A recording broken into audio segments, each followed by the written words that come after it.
नमस्कार सर्वांना. आपल्या स्वामी भक्ती चॅनलवर तुमचं मनपूर्वक स्वागत आहे. मला खात्री आहे की तुम्ही स्वामींच्या सेवेत अगदी आनंदात आहात, सुखी आहात.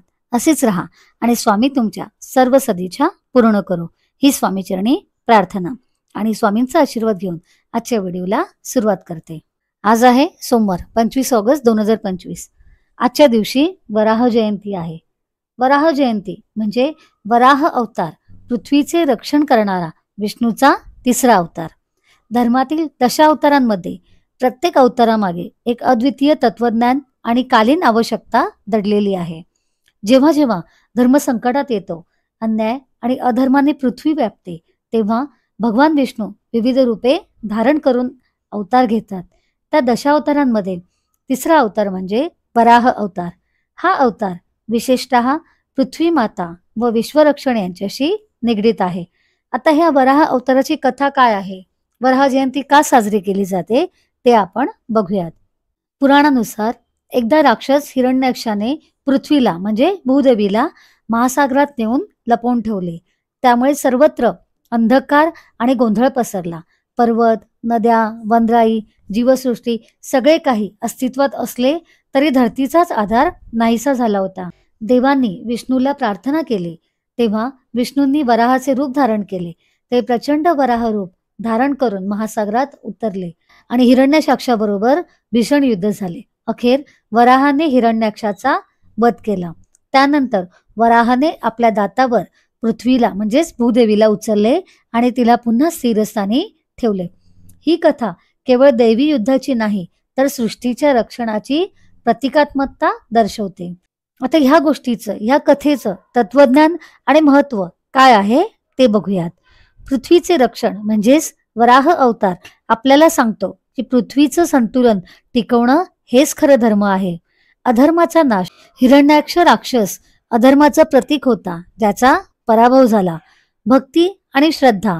देवतांनी जेव्हा प्रार्थना केली तेव्हा विष्णूंनी तात्काळ अवतार घेतला. आता निसर्ग पूजन. पृथ्वी माता आणि वराह यांचा संगम निसर्ग, शेती आणि जीवनाचे पालन पोषण यांच्याशी जोडला आहे.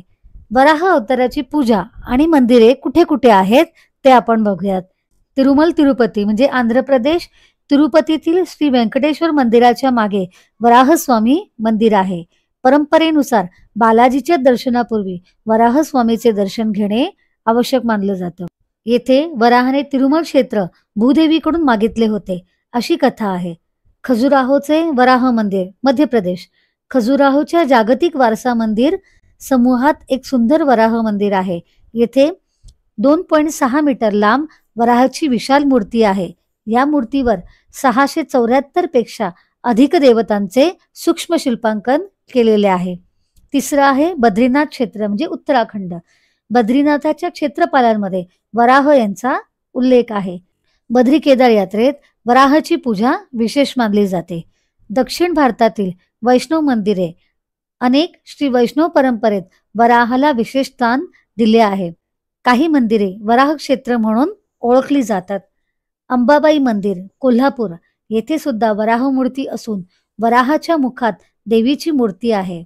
आणि इतर मंदिरे म्हणजे गुजरात, राजस्थान, कर्नाटक व ओडिशा येथे देखील वराह स्वामींची प्राचीन मंदिरे सापडतात. या दिवशी वराह आणि भूदेवीची संयुक्त पूजा केली जाते. भक्तिपूर्वक उपवास, मंत्रजप आणि कथा ऐकण्याची प्रथा आहे.